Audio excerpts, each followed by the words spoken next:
Une panne informatique, une cyberattaque, un incident majeur, et si demain votre entreprise devait s'arrêter, seriez-vous prêt vraiment à redémarrer? Bonjour à toutes et à tous, je suis Christophe Courtois et vous écoutez NXOTech, le podcast qui décrypte les enjeux IT et cybersécurité pour les entreprises.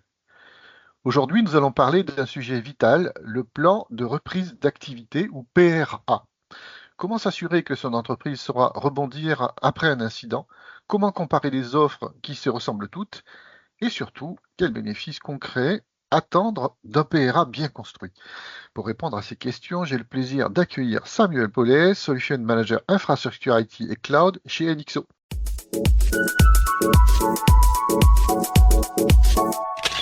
Bonjour Samuel.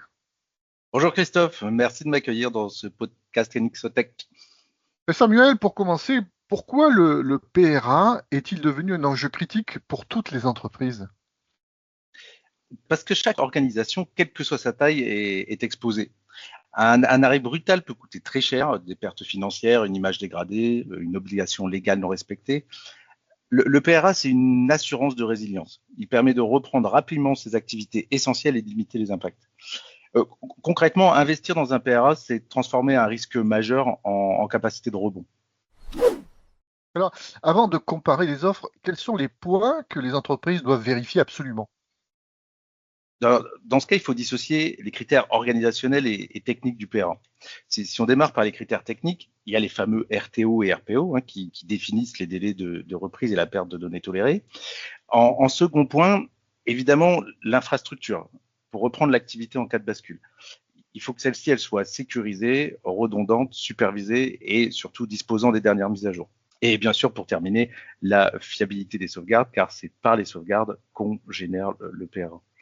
D'un point de vue organisation, on a effectivement l'accompagnement dans la compréhension du besoin client et l'identification des activités critiques. C'est ces informations qui vont nous permettre de définir le scope du PRA. Et ce qui vient directement après, c'est notamment tout ce qui est la rédaction des procédures, effectivement bien documentées et précises, et évidemment des équipes compétentes et disponibles le jour J. Beaucoup d'offres se ressemblent. Alors, quels sont les vrais critères différenciants? Premièrement, le prix, qui est évidemment un critère, mais il faut savoir ce qu'il comprend, notamment ce qui va être packagé dans l'offre et ce qui va, d'un autre côté, générer des coûts supplémentaires.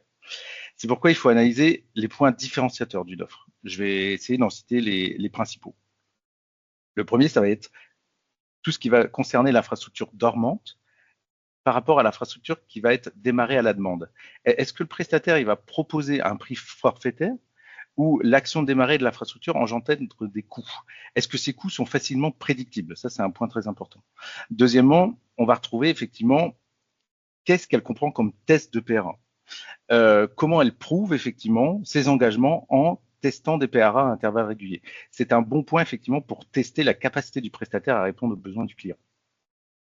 À côté de ça, il y a tous les services de vérification de la conformité des sauvegardes. Comme on l'a dit précédemment, le PRA il repose dans un premier lieu sur une sauvegarde externalisée. Il faut effectivement s'assurer que cette sauvegarde est cohérente et qu'elle puisse être démarrée dans un environnement sain. En dernier point, il y a tout ce qui sera ressources IT mobilisables. Donc, il faut s'assurer que des compétences et du nombre de ressources, en plus en évitant les sollicitations externes. Pour éviter les mauvaises surprises, quelles bonnes pratiques conseilles-tu aux entreprises? Le plus gros conseil que je donnerais, ça serait d'avoir une certaine clarté dans l'offre proposée. Demander du détail sur le prix. Qu'est-ce qui comprend? Est-ce qu'il y a des coûts intégrés à l'offre? Quels sont les coûts en supplément de l'offre? Et est-ce que ces coûts supplémentaires potentiels sont-ils capés? Est-ce qu'on a une marge maximum? Il faut minimiser les risques d'une manière générale et bénéficier des structures d'entreprise solides. Est-ce que les infrastructures de PRA de reprise d'activité sont-elles en propre ou est-ce qu'elles se basent sur des infrastructures tierces de type cloud public potentiellement? Et dans ce cas, ça sera intéressant effectivement de demander tout ce qui sera les normes, les certifications, notamment l'ISO 27001 qui certifie les process efficients et des infrastructures résilientes et robustes. Quels sont les points forts de l'offre PRA de NXO Cloud? Premièrement, NXO possède les infrastructures en propre. C'est-à-dire que c'est elle qui maintient, supervise et exploite ces infrastructures avec des équipes 100% internes. Elles sont effectivement certifiées 27001 et cette infrastructure a été totalement renouvelée en début d'année. L'avantage effectivement chez NXO, c'est que nous sommes des spécialistes de l'IT et on est effectivement certifié sur tous les domaines technologiques, que ce soit aussi bien la cyber, le réseau, l'infrastructure ou encore le cloud.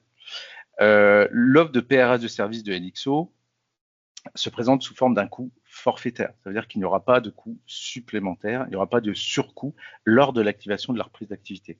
Et un test de PRA est prévu dans notre offre, effectivement, encore une fois, pour vous prouver des capacités d'NXO à redémarrer votre PRA. D'une manière générale, ce qu'on a pu constater, c'est que les clients, ils recherchent une solution technique, mais surtout de la sérénité, savoir qu'ils peuvent compter sur un partenaire solide en cas de crise. Eh bien, merci Samuel pour ces conseils clairs et concrets. Vous l'avez compris, comparer un PRA ne se limite pas à un prix ou à une fiche technique. C'est un choix stratégique pour assurer la résilience et la continuité de vos activités. Merci à toutes et à tous de nous avoir suivis. Retrouvez nos ressources et nos offres sur nxo.eu et n'hésitez pas à nous contacter. À bientôt pour un nouvel épisode de NXO Tech.